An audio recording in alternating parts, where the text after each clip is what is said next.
இது மகிமை நேரம். கிறிஸ்துவுக்குள் பிரியமான மகிமை தொலைக்காட்சி நேயர்கள் அனைவருக்கும் என் அன்பின் வாழ்த்துக்களையும் வணக்கங்களையும் தெரிவித்துக் கொள்கிறேன். இன்றைக்கு நாம் ஒரு நுகம் அப்படிங்கிற தலைப்பில் வசனங்களை தியானிப்போம். நுகம் அப்படின்னாலே நம்மளுக்கு என்ன தோன்றும் அப்படின்னு சொன்னால், நம்ம இப்போ மாடெல்லாம் இழுக்கிறதுக்கு நுகங்கெட்டு இழுப்பாங்க. அப்போ மாட்டு வண்டி அந்த நுகம் வந்து நமக்கு ஞாபகம் வரும். அது எல்லாருமே அறிஞ்சது. அப்போ அந்த நுகம் அப்படிங்கிறத நம்ம இப்போ இயேசு வந்து நுகம் அப்படின்ட்டு எதை குறிப்பிடுகிறார் அப்படிங்கிறத நம்ம தியானிப்போம். மத்தேயு 11:28 பாருங்க, வருத்தப்பட்டு பாரம் சுமக்கிறவர்களை நீங்கள் எல்லாரும் என்னிடத்தில் வாருங்கள், நான் உங்களுக்கு இளைப்பாறுதல் தருவேன். பாருங்க எவ்வளோ, அதாவது சொல்றாரு, வருத்தப்பட்டு பாரம் சுமக்கிறவர்களே நீங்கள் எல்லாரும் என்னிடத்தில் வாருங்கள், நான் உங்களுக்கு இளைப்பாறுதல் தருவேன். அப்போ வருத்தத்தோடு அந்த பாரத்தை சுமந்துக்கிட்டு தெரிகிற அந்த உலக மக்களாகி நாம் எல்லாரையுமே இயேசு அழைக்கிறது எப்படின்னா, எல்லாருமே என்கிட்ட வாருங்க, நான் உங்களுக்கு இளைப்பாறுதல் தருவேன் அப்படின்ட்டு சொல்கிறார். அடுத்த வசனத்திலே பார்த்தோம்னு சொன்னால் மத்தேயு 11:29, நான் சாந்தமும் மனத்தாழ்மையுமாய் இருக்கிறேன், என் நுகத்தை உங்கள் மேல் ஏற்றுக்கொண்டு என்னிடத்தில் கற்றுக்கொள்ளுங்கள், அப்பொழுது உங்கள் ஆத்துமாக்களுக்கு இளைப்பாறுதல் கிடைக்கும். பாருங்க, அவருடைய நுகத்தை ஏற்றுக்கொள்ளணுமா? அவருடைய நுகத்தை ஏற்றுக்கொண்டா நம்முடைய ஆத்துமாக்களுக்கு இளைப்பாறுதல் கிடைக்குமா? அப்போ அவருடைய நுகமாட்டு முதல்ல எப்படி என்ன சொல்லியிருக்காருன்னு பாருங்க, நான் சாந்தமும் மனத்தாழ்மையுமா இருக்கிறேன். அப்போ இதை வந்து அவருடைய நுகமாட்டு தெரிவிக்கிறாரு. அப்போ நம்மளிடத்துல சாந்தமும் நம்முடைய மனதில் மனத்தாழ்மையும் இருந்துச்சு அப்படின்னு சொன்னால் அது வந்து அவருடைய நுகம். அப்போ நம்மிடத்துல நம்ம சாந்தமாகவும் நம்ம மனத்தாழ்மையாகவும் இருந்தோம்னு சொன்னால் அது வந்து இயேசுவினுடைய நுகமாட்டு பார்க்கப்படுது. அது நம்ம அந்த விதமான குணத்தை நாம் ஏற்றுக்கொள்ளும் போது அது வந்து இயேசுவின் நுகத்தை சுமந்ததுக்கு ஒப்பிடப்பட்டுள்ளது. அப்போ அந்த இயேசுவின் நுகத்தை நாம் சுமக்கும் போது நம்முடைய ஆத்மாவுக்கு இளைப்பாறுதல் கிடைக்குமா? நாம் வந்து வருத்தப்பட்டு எதையும் பாரமாக சுமக்க வேண்டியதில்லை அப்படிங்கிறத பார்க்குறோம். அடுத்தால அவருடைய நுகமாக நாம் பார்க்கக்கூடிய விஷயங்களை நம்ம பார்த்தோம்னு சொன்னால் மத்தேயு 5:44 பாருங்க, நான் உங்களுக்கு சொல்லுகிறேன், உங்கள் சத்துருக்களை சிநேகியுங்கள். இப்போ நம்மளுக்கு கொஞ்சம் ஒரு நெருடலாக இருக்கலாம். இப்போ மனத்தாழ்மையாக இருக்க சொல்கிறாரு, சாந்தமாக இருக்க சொல்கிறாரு, இருந்துடலாம். நம்ம சத்துருக்களை எப்படி சிநேகிக்கிறது அப்படின்ற ஒரு கேள்வி வரலாம். ஆனால் அவருடைய நுகம் லகுவாக இருக்கும் அப்படின்ட்டு சொல்லியிருக்கு. அப்போ அந்த நுகம் எப்படிப்பட்டது? சத்துருக்களை சிநேகிக்கணுமா? அடுத்தால பாருங்க, உங்களை சபிக்கிறவர்களை ஆசீர்வதியுங்கள். இப்போ பாருங்க, சத்துருக்களை சிநேகிக்க சொல்கிறாரு, நம்மளை சபிக்கிறவங்களை ஆசீர்வதிக்க சொல்கிறாரு. இப்போ நம்ம வேதாமத்தில் வாசிக்கலாம், காரணம் இல்லாமல் இட்ட சாபம் தங்காது அப்படின்ட்டு. அப்போ இஸ்ரவேலுக்கு விரோதமான குறி சொல்லுதலும் இல்லை, மந்திரங்களும் இல்லை அப்படின்லாம் சொல்லியிருக்கு.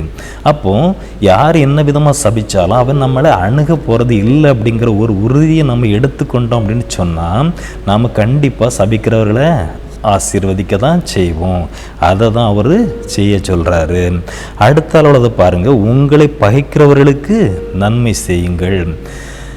இதுவும் நம்மளுக்கு இந்த உலக பிரகாரமாக பார்த்தோம் அப்படின்னு சொன்னால் அது வந்து கொஞ்சம் ஒரு முடியாத விஷயமாக தெரியலாம். ஏன்னா நம்மளை பகைக்கிறவங்களுக்கு நாம் நன்மை எப்படி செய்ய முடியும்?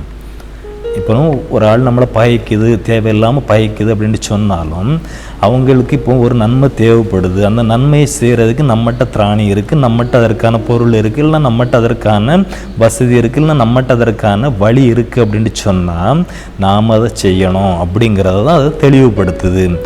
அப்போ அவருடைய நுகங்களாக குறிப்பிட்டிருக்கிற ஒவ்வொரு காரியங்களும் நம்ம தியானித்து பார்த்தோம்னு சொன்னால் பாருங்கள், அடுத்தது, உங்களை நிந்திக்கிறவர்களுக்காகவும் உங்களை துன்பப்படுத்துகிறவர்களுக்காகவும் ஜெபம் பண்ணுங்கள். இப்போ நம்மளை யார் நெஞ்சித்தாலும் சரி, நம்மளை யார் துன்பப்படுத்தினாலும் சரி, அவங்களுக்காக நாம் வந்து ஜெபம் பண்ணணுமா? அப்போ ஜெபம் பண்ணோம் அப்படின்னு சொன்னால் இப்போ நம்ம இப்போ யாருக்கு விரோதமாக இப்போ நமக்கு விரோதமாக யாராவது என்ன விதமாக செயல்பட்டால் அந்த ஆள் பெயரை சொல்லி நாம் ஜெபம் பண்ணும்போது அவர் இப்போ அந்த ஆளுக்கு தண்டனை கொடுக்க மாட்டார். தண்டனை கொடுக்குற தேவன் இல்லை, தண்டனையெல்லாம் கொடுக்க மாட்டார். இப்போ அந்த ஆள் மனதை நமக்கு லகுவாக மாற்றி தருவார். இப்போ என்னுடைய சாட்சி இதில் நான் சொல்லலாம். நான் வேலை பார்க்குற இடத்துல ஒரு பாம்பேக்காரங்க, அவர் சூப்பர்வைசர், அவர் வந்து இப்போ எங்கள் ஷிஃப்ட்டில் வரும்போது என்னை ரொம்ப, ஏன்னா அவருக்கு தமிழ்காரங்களை பிடிக்காது, அந்த மாதிரி இருக்கிறதுனால என்னை ஒரு என்ன சொல்லலாம் க்ளீனிங் பண்ண அந்த மாதிரி ஒரு சின்ன சின்ன இதுகளை அப்படி ஒரு மாதிரி இதில் வேலைகளை வாங்குவார். அப்போ நான் அவர் பேரை சொல்லியே ஜெபம் பண்ணேன். அவரும் என்னை விரும்பணும், அவரும் என்னுடைய வேலையில் வந்து என்னை இப்படி ஒரு இதாட்டி செய்யக்கூடாது, என்கிட்ட அன்பாக இருக்கணும் அப்படிங்கிற மாதிரிலாம் ஜெபம் பண்ணேன். அவர் வந்து அந்த பாலிட்டிக்ஸ் பார்க்கும்போதும் அப்படி பார்க்கக்கூடாது அப்படிங்கிறதெல்லாம் ஜெபம் பண்ணேன். அப்போ ஜெபம் பண்ணும்போது இப்போ வந்து அதே நபர் வந்து என்கிட்ட ரொம்ப அன்பாக இருக்கார், ரொம்ப வேலையிலையும் எல்லாரையும் மாதிரியே நடத்துகிறாரு. அப்போது இது வந்து நம்ம பார்க்குறோம், இது வந்து நான் வந்து என் வாழ்க்கையில் உணர்ந்தது, இது ஒரு சாட்சியாகவே நான் சொல்லலாம். அப்போ இந்த விதமாக நம்ம செயல்படும்போது தேவனுடைய நுகம் வந்து நமக்கு எப்படி இருக்குமா பாருங்கள். மத்தேயு 11:30 என் நுகம் மெதுவாயும் என் சுமை லகுவாயும் இருக்கிறது.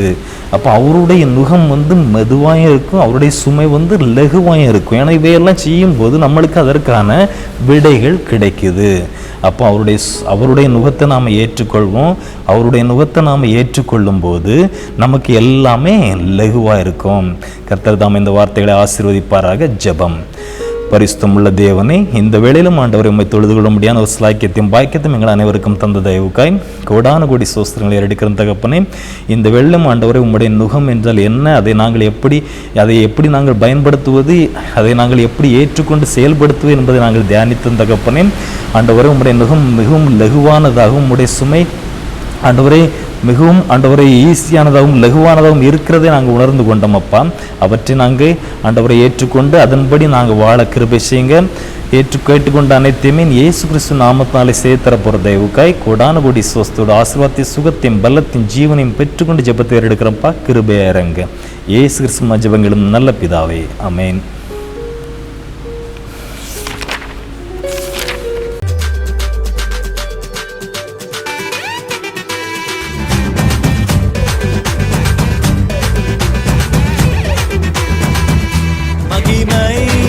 மகிமை